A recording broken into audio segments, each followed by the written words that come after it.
All right, welcome to the Mental Pulse Podcast, Season 2. Today we have with us Mr. Ramzee Robinson. All right, he's another top athlete from my childhood in Huntsville, Alabama, one of the top athletes in the city of the class of 2002. Welcome, Ramzee. Hello. What's happening? Tamitra, should I say it right? Yeah, good to Shame have on you. shame on you. Didn't attend Butler High School, Huntsville, Alabama. But it's Lehigh, all baby. good. It's all good. We still gonna show, the generals some love, even though, Butler currently not open at this point. Sadness there, but it's all good. We stay connected through the social media platform, hence us connecting today. So it's a pleasure to be here today. Awesome. And so you're not the first Rebel that's been on. Definitely have had Rod Flowers for season 1, and he did a phenomenal job. So I guess I got to give kudos to these Butler Rebels. Come on now. Salute, Rod. Way to lead, way to lead, way to set the tone. Yeah. So today, Ramzee, just tell us who you are, your background, and your athletic identity story. Absolutely. Yeah, so Ramsey Robinson, also known as Bino, born and raised Huntsville, Alabama. Started off around the age of 10 playing football and realized I wanted to play football after watching Emmitt Smith run the ball in a game, just watching on TV, Northwood project off University Drive. Salute to Northwood. Also salute Mason Court, salute Lincoln Project, Council Court. I grew up in all those areas that are dear to me, that makes me the man that I am today. But specifically, just living in Northwood at the age of 10, I just remember watching the game, and it was John Madden that was commenting on the leg strength of Emmitt Smith. And, he was planting off his inside foot, fin to make a cut against the New York Giants. And when I heard John Madden, really compliment Emmitt Smith's, power in his legs, I thought to myself, at age 10, man, I want somebody to say that about me. I'm gonna make sure somebody compliment me. And at that point, honestly, it was no turning back for me in regards to football and just being an athlete, period. I knew at that point that I was going to do anything that I could to excel at that sport. And I was just super blessed to have wonderful coaches, super blessed to have, my family, uh, my mother cheering me on, starting with, Metro Football League, playing there at the center, and just, was able to evolve into playing middle school ball. I didn't play football only. I also played basketball. I was a hooper, ran track, and just stayed consistent, with my ambition, and was able to, transition to high school. After leaving West Lawn Middle School, shout out to West Lawn Tigers, where I went for middle school. Went to Butler High School, and was a three sport athlete. But again, my heart was set, on really dominating in the sport of football. And man, God blessed me with, a full scholarship offer to the University of Alabama, along with one of my best friends, Roll closest Tide. brothers. Yeah, roll tide. Kenneth Darby was a close friend of mine. Also, we transitioned over to Alabama together. Honestly, it was it was a dream come true, to be able to get that opportunity to play college football, because college was not, a conversation that I was having in my household just because of the nature of my environment, where I grew up. But, being able to show enough as an athlete to get that full scholarship offer and to be able to accept that offer and sign, man, that was so significant in regards to the ultimate goal of, obviously playing in the National Football League, and that's what ended up happening. Was able to kind of show my value at the university, was able to excel on the field, and was ended up drafted. I was drafted into the National Football League in 2007, and that was the moment when, I was able to live my dream, that I had at age 10, which was to become, a National Football League player. And when it comes to the compliments, got plenty of those along the way. So that was also, a dream, that was turned into a reality. Okay, awesome. So what position did you play in football? So in football, I started off, oh my God, my first position at 10 years old, I was a Mike linebacker. I was, I don't even know you what that know, is. oh I'm my like, gosh, it today, these guys are like, I don't know, let's see, 6'4", 6'4", 200, 30 pounds, freakish fast. I'm working with the Kansas City Chiefs, so we don't really have we have our linebackers are like Nick Bolton, Willie Gay, Drew Tranquil, guys that just kind of come out the forefront of my mind right now. But those are bigger guys. Okay, so I'm 10 years old trying to play Mike linebacker, first time playing football. Horrible decision, but hey, somebody had to play it. I remember I wore jersey number 46, so instead of the coach calling me Ramsey, he called me 46. 46, come here, 46. What are you doing? 46. That's not correct. Hey, coach, my name is Ramsey. You're not gonna call me so I had to just adjust to being called 46.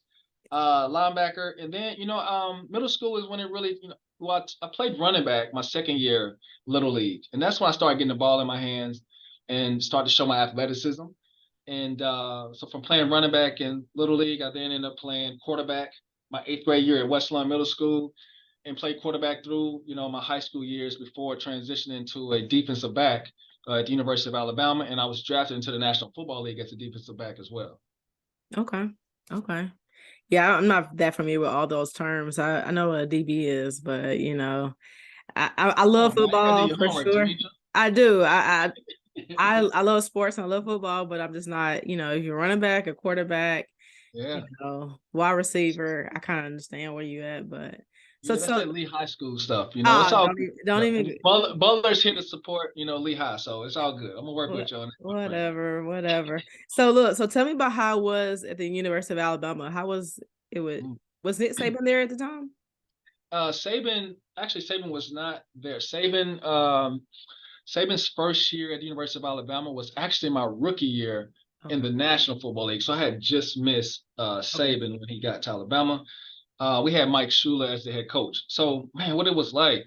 I mean, it was it was a culture shock in the context of being around other superior athletes, being on a campus about the, it was like being on a campus that's like the size of the communities that I was growing up Mm-hmm. in Huntsville. Now I'm on a campus that's like, okay, this is a college though. Like this is, institution of learning. So, the diversity on campus, minorities, we were not obviously the majority. I was minority, being African American male and also being a football player. But what I saw, also was just other ethnicities, on campus too. So when it comes to just the sport, gosh, I had to learn work ethic. I had to learn, how to put in the extra time, the extra work to distinguish myself from the group. I didn't want to be part of the pack. I wanted to be unique. I wanted to be different than everybody else in regards to just kind of showcasing my talent. So I really had to learn, how to earn my keep, how to show my value, how to, like I shared, man, just how to have a healthy work ethic so that I could give myself the best opportunity possible just to play on the field. Even though I was Absolutely. I was on a full ride, I still had to earn, my opportunities to be a starter. And I was blessed. My work paid off, and I ended up playing in over 50 games, as a college, athlete. And I started, more than 30 plus of those. So definitely, the hard work paid off. Absolutely. And going to the next level, I mean, any level from high school to college and college to professional, you have to figure out how to like get that playing time because at the end of the day, everybody's good. And I remember going, my college days, Yeah. everybody's the top of the top, and you're like, well, how am I gonna get that tick? And You know, only way I got it was just because on the defensive end.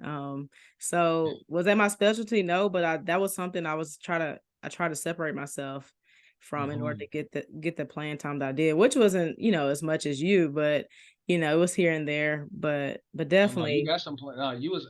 I mean, if you was hooping on that level, uh, yeah, it's very similar. And sound like you was a savage. You was a defender. God, you was in not college showing more no so. mercy. In college, I wasn't much of a defender in high school, but in college, hey, I gotta find a way to get some playing time. Yeah, So yeah, absolutely. yeah, That's definitely awesome. try to really hone in on those defensive skills. But as far as like the transition from high school, I mean from college to the pro, so where did you get drafted at? And then just talk about your journey to the NFL. Absolutely. Yep. So I was drafted in 2007 to the Detroit Lions. And one thing that I just cannot brush over is the fact that I was the last pick in the draft and known as Mr. Irrelevant. And, historically, the later you pick, the harder chances are that you're going to even make the team and play. Once I was drafted, kind of like I shared, that original belief that I carried since I was 10 years old, it didn't matter to me, where I was drafted. I just knew I was going to do everything I could, to make it. And the Detroit Lions was the team that selected me, pick 255. I ended up immediately moving from Alabama to Detroit, whole new state, whole new It's cold. environment, whole new culture. I mean, my life changed significantly. Whole new bank account. I'm talking about, man, it was a whirlwind. But like I had again this focus of I ain't made it yet. Even though I was drafted, I was like, I ain't made it yet. So I got there and just took what I learned at Alabama, took it to Detroit, from my discipline, to my focus, to even just being, a great teammate with the guys around me. I took that with me there. So was able to, make that team in Detroit and, play. In my first game, I remember being called up to play against the Tampa Bay Buccaneers. And we're getting ready for kickoff to start the game because I played a lot of special teams as well as nickel on defense. And I just remember like hearing the crowd and our kicker kind of going through his steps to get ready to kick the ball off to start the game. I just remember watching him take his steps, and something for a moment that I was probably not the best idea, but something in me in that moment as the kicker was taking his steps back, I had a moment where I was like, I'm in the NFL. Right, I'm here.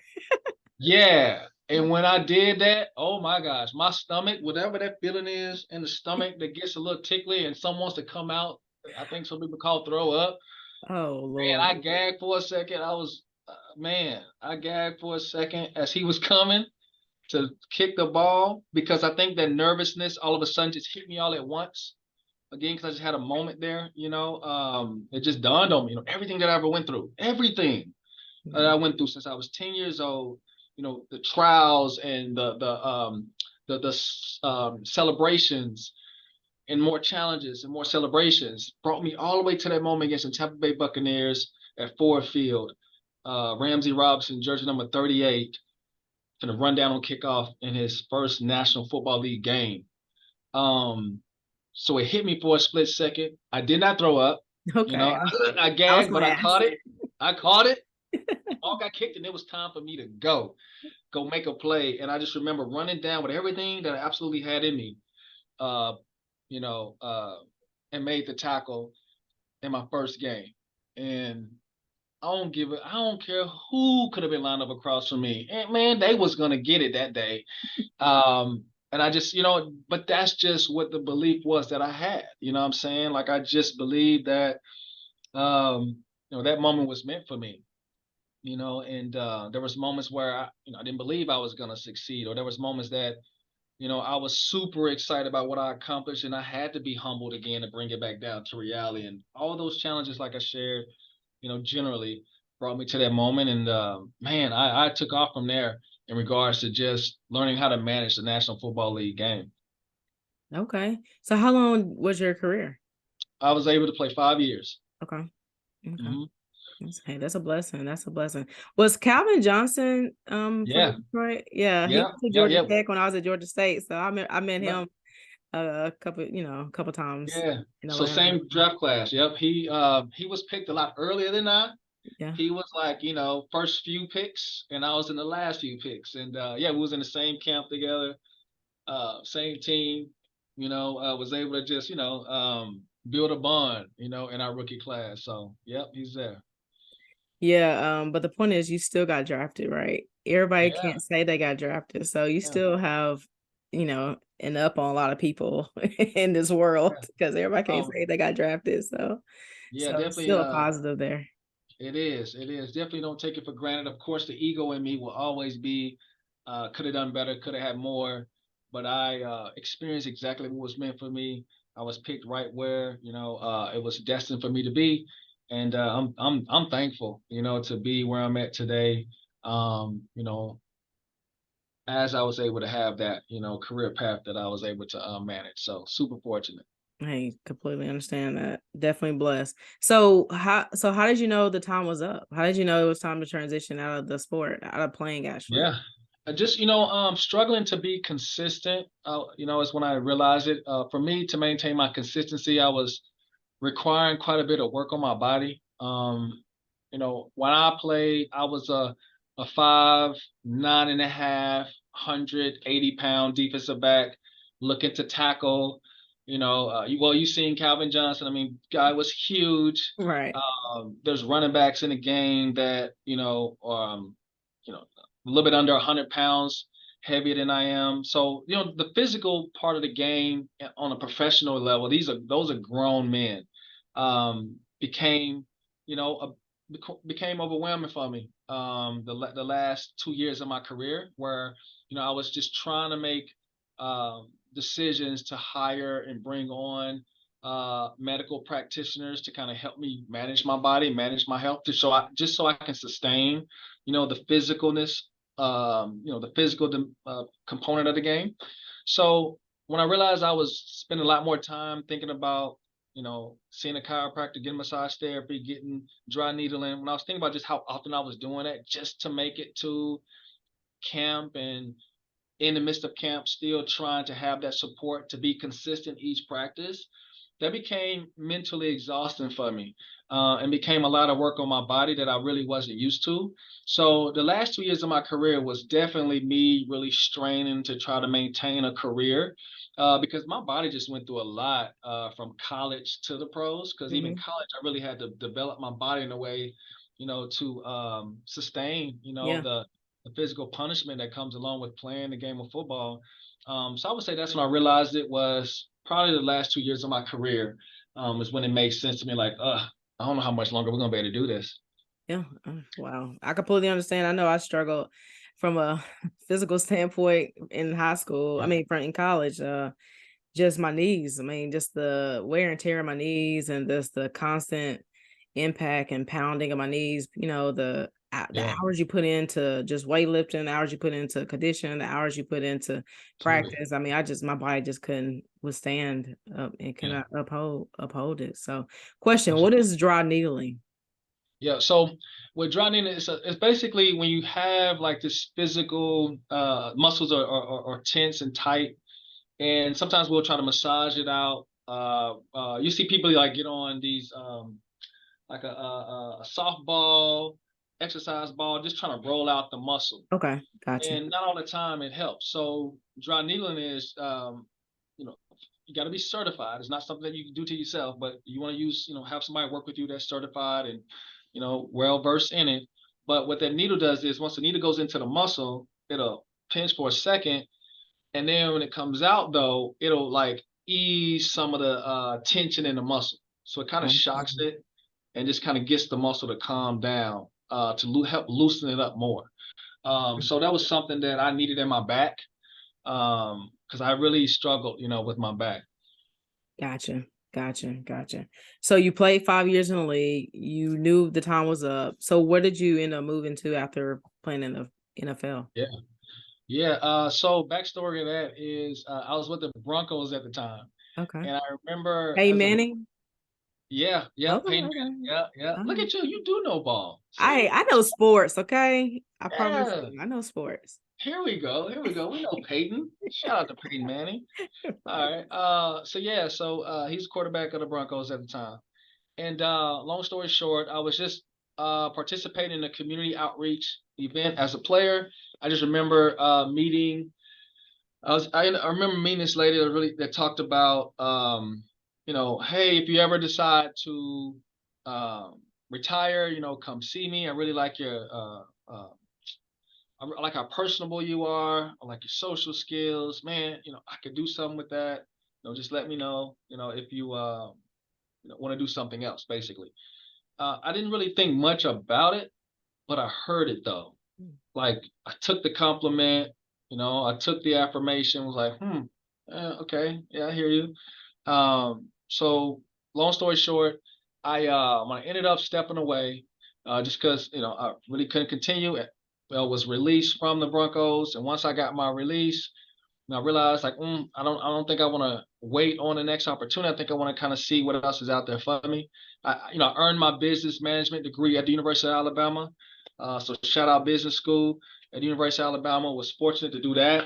And carrying in a degree, I thought to myself, okay, let me put this degree to work. I put my body to work. Let me see if I can put some of these papers to work.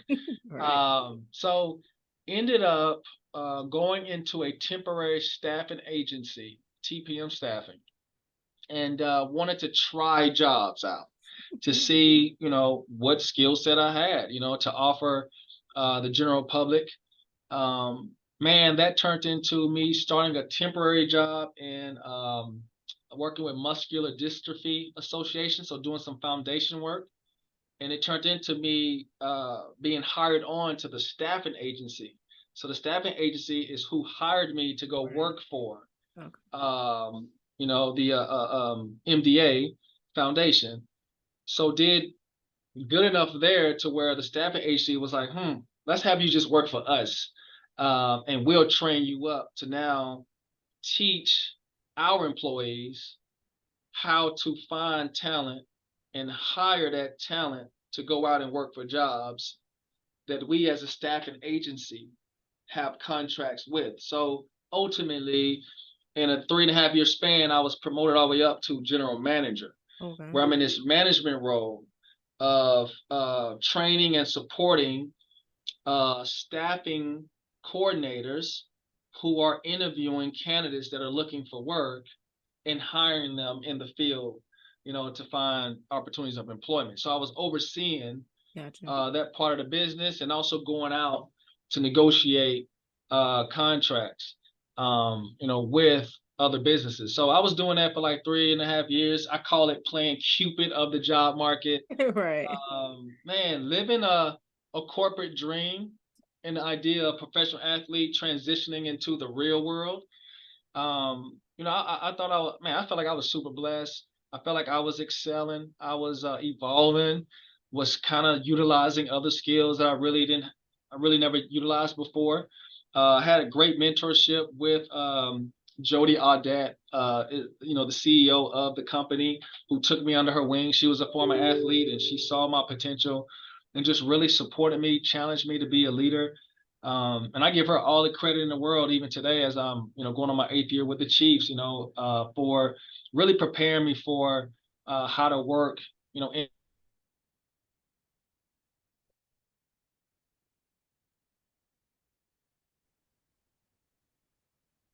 You there, Ramsey? How to what? How to work? corporate America. I really give her all the credit for mentoring me and training me on how to, work in corporate America. Okay. Okay. So how did you transition from MDA to NFL back to the other Yeah. side of the other side of the game? Yeah. I was just keeping my eyes. I really wasn't watching football games, but I was aware of the news. And I just remember, two names that stick out to me, which is so crazy to say because I ended up working with these guys. But Tyrann Mathieu name would come up.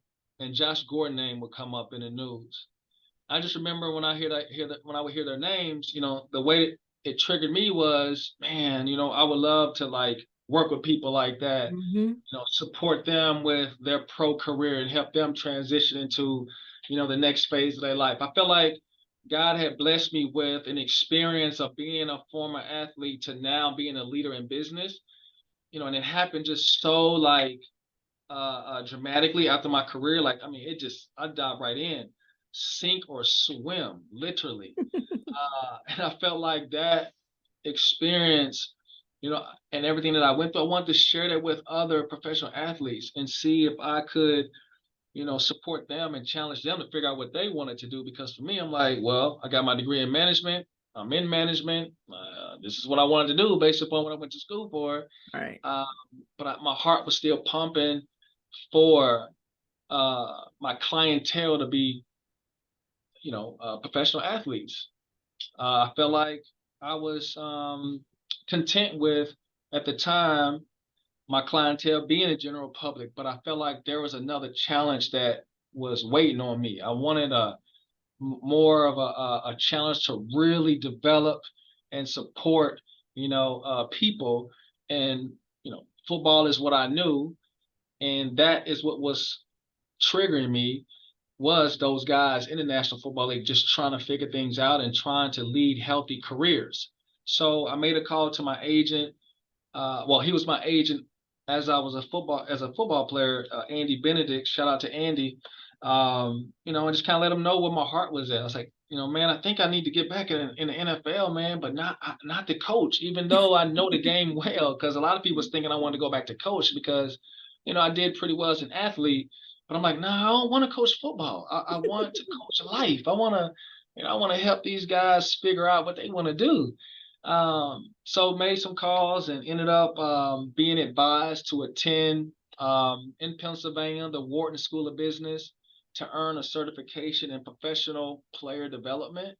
Okay. Intense university, man. Shout out to Wharton School of Business.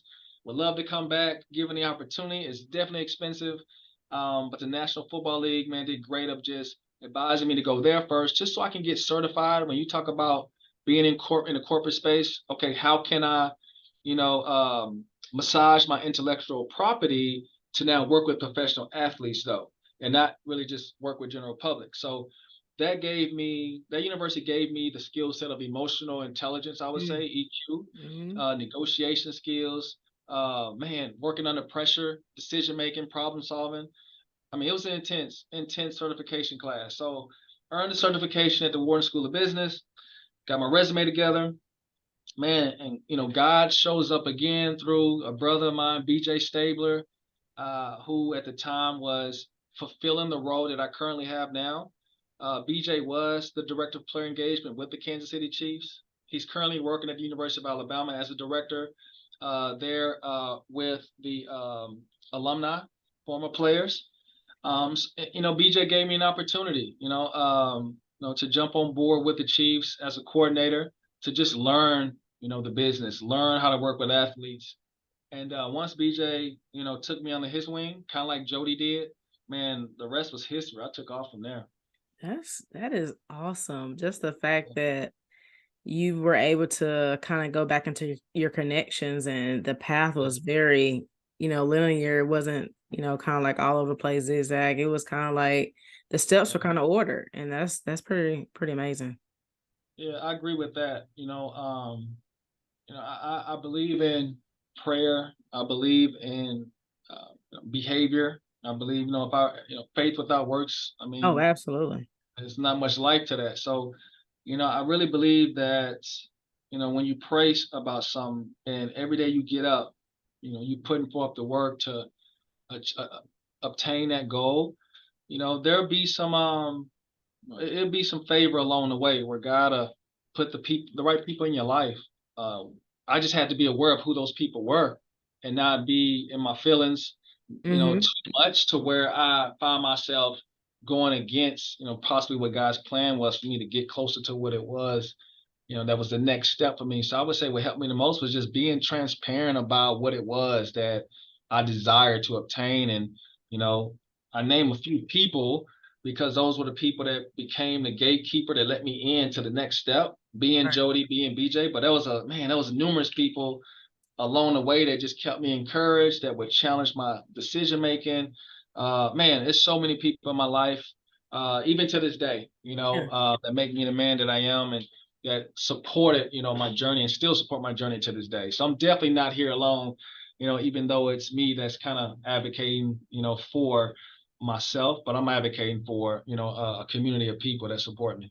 Hey, that's what's up, man. That's what's up. So when you talk about emotional intelligence, was it the term castle? Was it the term castle that they I forgot what castle stands for, but it's emotional, dealing with emotional intelligence. So I was just wondering, what kind of, was there a certain term that was used for emotional intelligence, or was there a Yeah, type we of? just yeah, they changed the acronym EI when I was going through. That was 2016, I want to say. Now it's EQ. So I can just give you a general context. You know, when we are thinking about, emotional intelligence, it's not only thinking about where we are, um, in regards to our biases, our beliefs, uh, even our emotions. As you are interacting with another human being, it's taken into consideration as well, where they are emotionally, where they are with their beliefs. Like, it's high level thinking as you interacting with people, particularly one on one, because it affects the timing of which you are going to introduce a serious topic, or it affects, the moment of how do you communicate, with this individual that's dealing with a crisis, or honestly dealing with an opportunity for affirmation. How do you go about doing that? And I think spending time and drilling, massaging, exercising our emotional intelligence kind of helps us, in that moment of engagement. And it's critical, working with professional athletes, because each individual person is uniquely different, and they're experiencing moments in their career, very unique to themselves. Even though I may assume that, it's something that I've gone through before, I still have to respect their experience, give them autonomy, respect their autonomy, and effectively communicate. So that's a general context of emotional intelligence. I haven't earned my doctorate yet, so maybe next podcast we can do like a session on it for sure.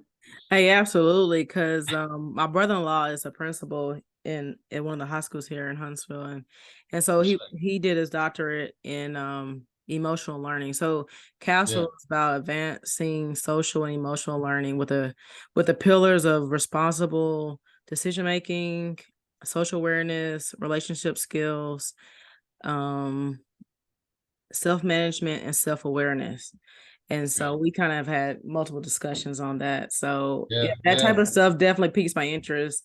And Yeah. with this mental pulse, this organization that I'm trying to Yeah. push is focused on being more than your sport. And eventually I like to Got you. develop a curriculum within for the school system that's really kind of focused in the elementary age, and eventually it can go further, but Yeah. just understanding the pillars of those type of emotional type of skills, and being able Yeah. to push outside the box of just sports, being able to push Right. into being a well-rounded individual, Absolutely. things of that nature, leadership and things of that sort. So Got that definitely piqued my interest when you said that. you. So Yeah. it's good to know. Yeah. That's awesome. No, that's That's good awesome. to know. It's all encompassing. We have, man, we have a wealth of knowledge, or the ability to access information. Just the neuroplasticity of our brain can grow, develop with information. And when you talk about just the different pillars, I mean, it's a wealth of opportunity for us. It's just all about exposure and access. How can we get this information in front of Absolutely, absolutely. the youth, and be able to kind of support them along the way. So, man, that's encouraging to hear you say that. Absolutely, because one the first season, the first podcast was about the importance of exposure. And for That's it. I think in order to be successful, you have to have some type of exposure to Yeah. see what's out there. You can't really know what you want to be until you see it. And so for African Americans, especially, they have to see us in those spots. And so for them to get, some type of self-esteem and confidence to know that they can be Yeah. that successful. So, Agreed. I mean, I think that's what television yeah, does every day. That's what the social media platform does every day in a way that we don't really have as much control over because we're not the ones on the other end of, Mhm. the device engineering the algorithm on what we're going to see. But to your point, we even the youth, they're getting exposure. It's just we're trying to kind of tailor that exposure in towards images that is healthy for them, that's encouraging for Absolutely. them because we wake up every day in a world that kind of shows this instant gratification. That you can just get successful fast, and it's supposed to look like nice cars, big house, huge bank account, and it's just Right. more to life than that.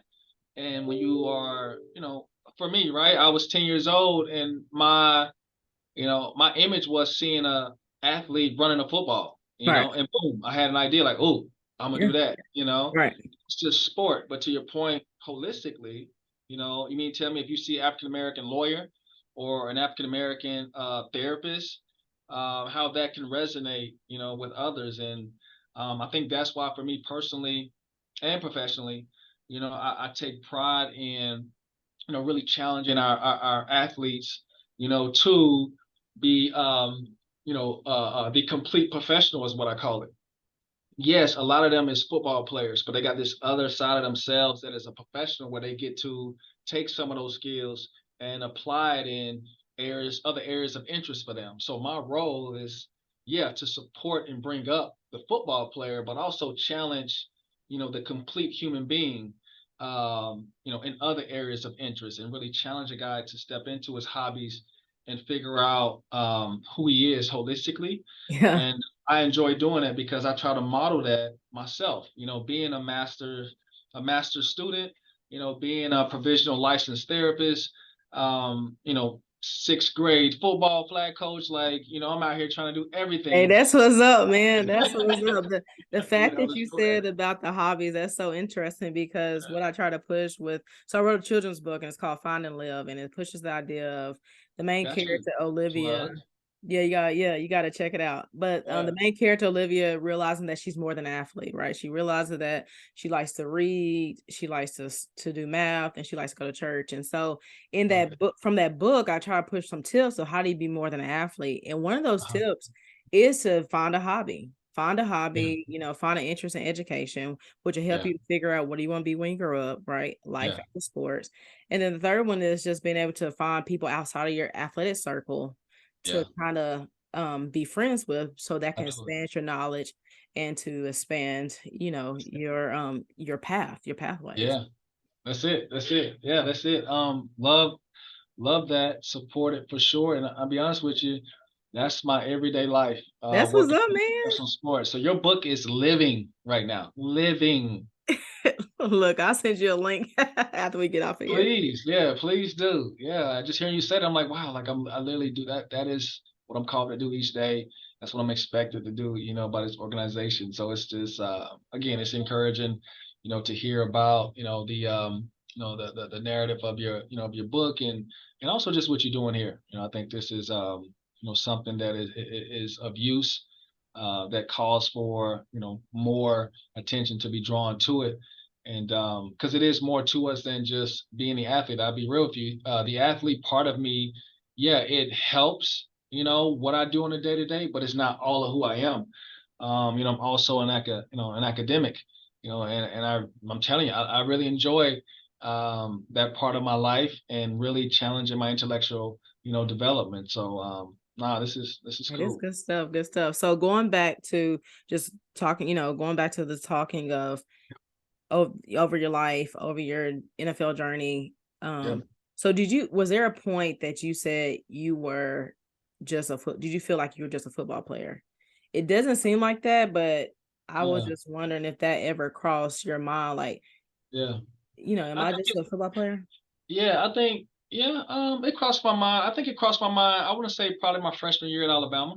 Okay. I wasn't thinking about class like that. I wasn't there saying, Okay. "Ooh, I'm in college. Let me get these classes right. Hell no.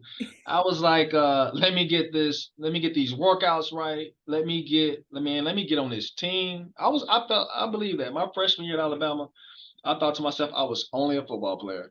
All I thought about was just trying to um, show my value at that university, put my stamp on it year one. I didn't want nothing to slow me down. So yeah, I did experience that.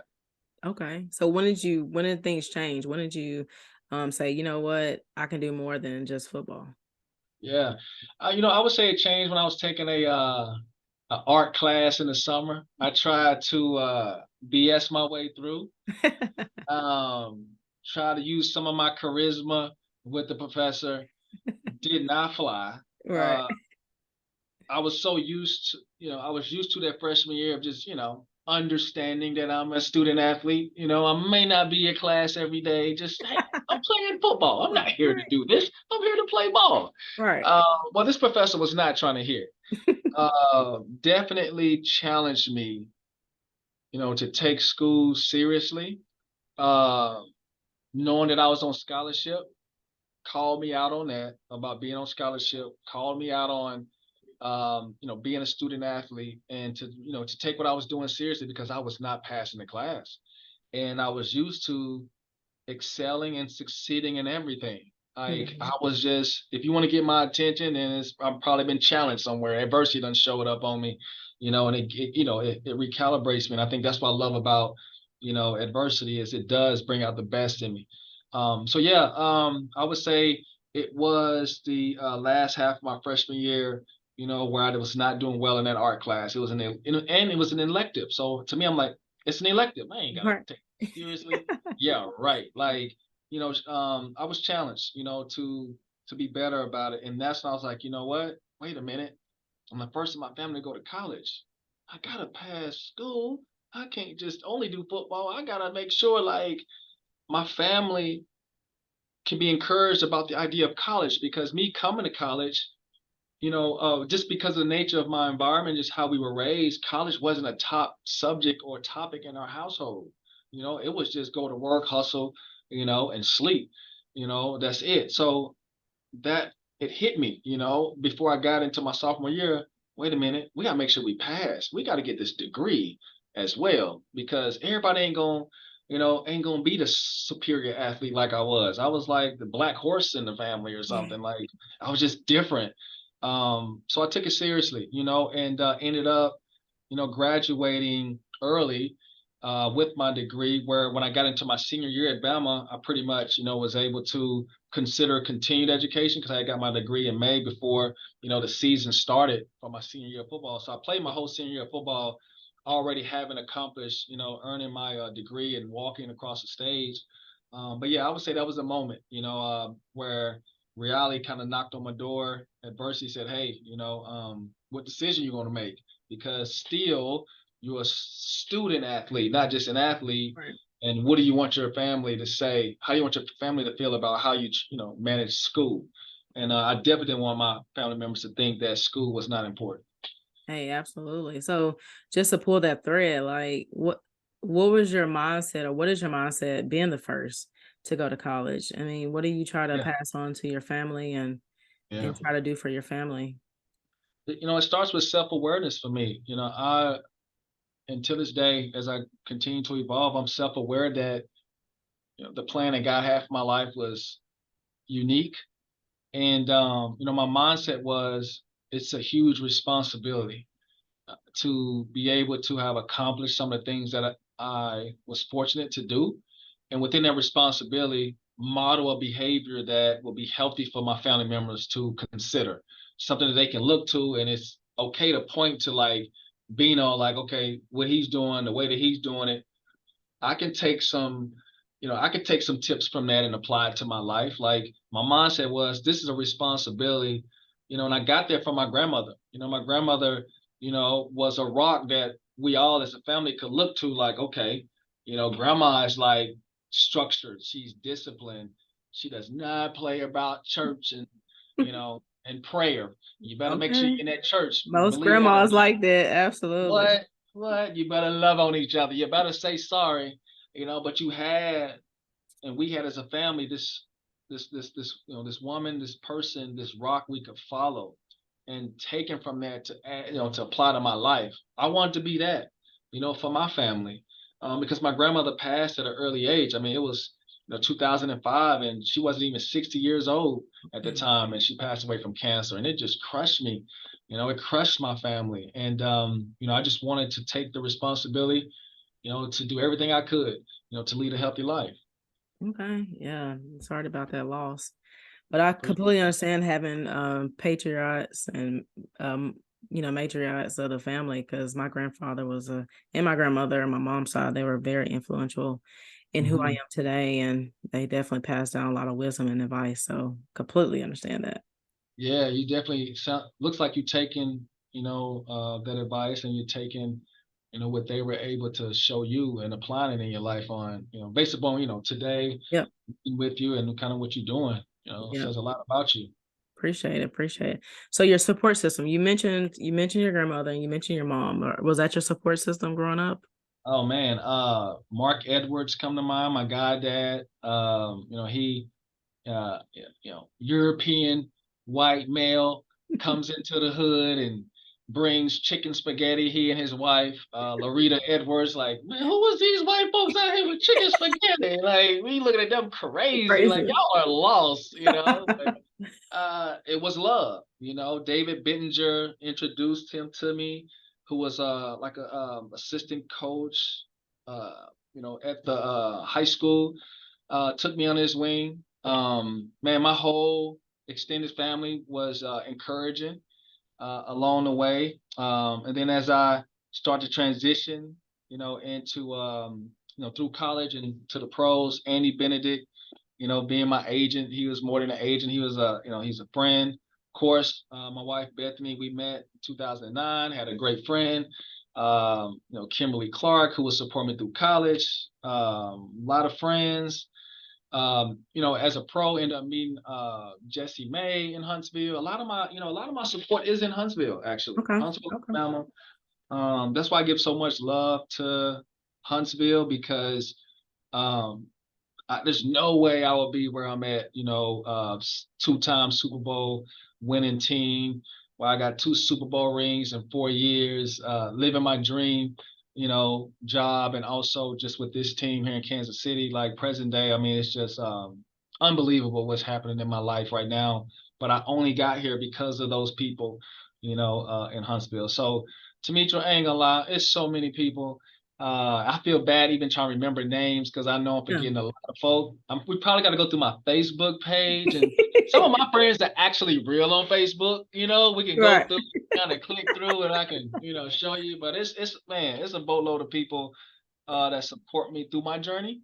But of course today, my circle, is a handful that I like consult with, because I think as a human being we evolve over time, and through that Absolutely. evolution, God, integrates people in your life, and then Hmm. God put some people on recess, for the season Absolutely. of life. So it's just Right. kind of, continued evolution along the way. And yeah, man, circle of influence is significantly important, when it comes to anything that we want to accomplish in life. Yeah, that's awesome. That's good that you had that support system. You had those mentors, role models. Ah, You had that man. family that was there to support. So how is it seeing Patrick Mahomes on a daily basis? It seems pretty cool to me. Yeah, it sounds like it's cool for everybody. It's cool for me too. I mean, he got his. Come on, man, the dude's on like Netflix. No, Like like if you got your own Netflix series on your life, clearly you're doing something right. right. Netflix ain't gonna pick anybody. They gonna spend a lot of money to entertain a lot of people. And I just saw they went up in subscribers. Netflix did, like, because they put a rule in there where we Yep. can't be sharing Can't be sharing passwords. passwords some Hey, more. why they hating? I know, Stop doing it. right? What we doing? Like, come on, sharing is caring. Um, Right. so it's man, it's I can't really put it in words. It's again a responsibility, because Patrick and his family trust me, to support him, to support his family. in a way that allows him to go out on the field and do what he does best. You know what I mean? I think that's our whole building here is that, we all work together, to support these players so that we can be successful. So it's, man, I can't put it in words. All I can tell you is, when I see him do just, man, Unbelievable things, yeah, the unhuman magical stuff. things. Yeah, yeah, that, right? Like, I don't know what to tell you. I'm just like, I can't believe I just saw that. You know what I'm Right. saying? Like, how did he do that? You know what I mean? And I think that's something that I will cherish for a long time, even after, I retire from, this role is looking back, through reflection on him, Travis Kelce, Oh Chris yeah, Travis Jones. Kelsey. Yeah, he a dog. Yeah, work Good ethic. dog. Oh my, you know what? Work ethic. Like, man, Travis is one of the hardest working professionals I've ever been around as an athlete and also now as, a business leader. Like, man, impressive. So tell me again the four pillars that you Yep. support your players Yep. in Yep. every So year. present day, going on my 8th year, I've been working with the Kansas City Chiefs. I am the director of player engagement. And within that job title, there's four pillars that we as a league, because there's 32 teams in the National Football League, that means there's 32 different player engagement directors across the league. And, we work together. We're not working against each other and trying to outdo each other. I mean, it's a brotherhood, sisterhood, it's a family, a community, and we focus on four pillars to best support our players. It's their personal development, so their day-to-day life decision making. It's their career development. That's when we're talking about, okay, what are your hobbies and interests? What are you currently already doing? How can I support that? How can I challenge you in that? Then there's financial literacy, just as it sounds. A lot of these guys come into money real fast. I Mhm. was one, where overnight my bank account changed where I needed a new bank just to carry the weight. So we try to, we teach financial literacy. And then you got guys that just love academics, like myself. It's continuing education is the fourth pillar. So we got personal development, career development, financial literacy, and continuing education are the four pillars that we focus on, where we're providing material content. We're managing, programming throughout the season.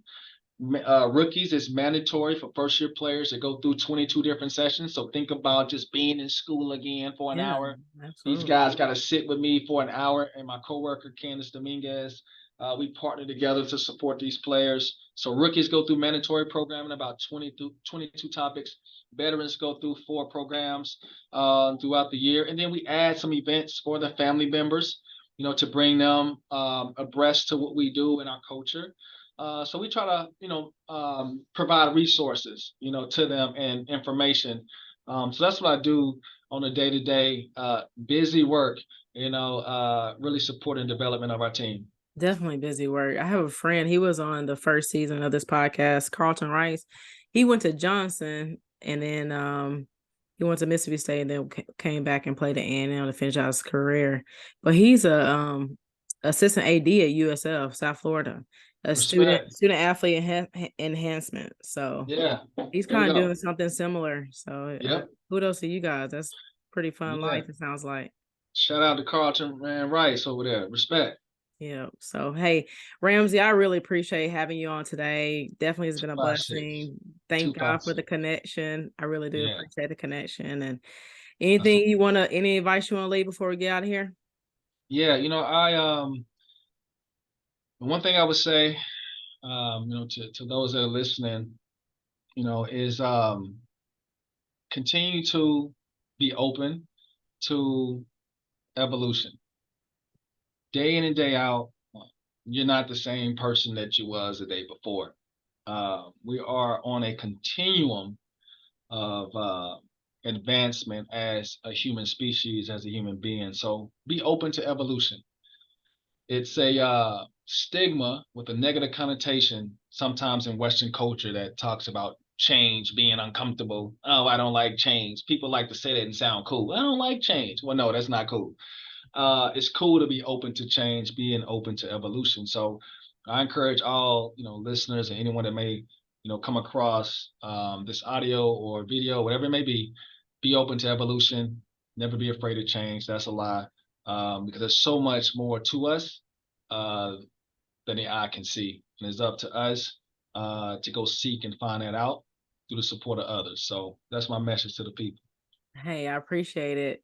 Hey, Absolutely. thanks once again, and we'll be in touch. Hey, Thank you take for the care. opportunity. No problem. Thank you. All right, see you.